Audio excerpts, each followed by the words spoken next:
انت بتعمل ايه يا حاج؟ يا تعمل ايه بعد بدي جوز؟ بنسير مراتي بنقول لها تعملي عشاء ايه؟ جوزي.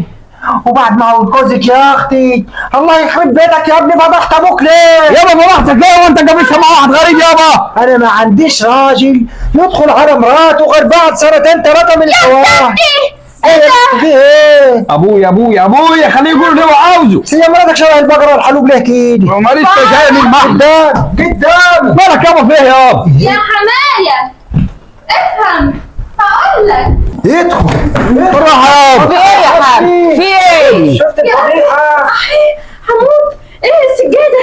ايه ده؟ يا ده سجادة؟ ايوه ايه ده؟ اقعدي على الحياه يعني ايه سجاد؟ يا ابويا اقعدي. بالراحه يابا. ليه؟ خد يا وليه بص قسم الله يحرق قلبك هيموتني. بصي هنقول لك ايه؟ بتعرفي تعملي لي شاي يا اختي؟ ده مسوي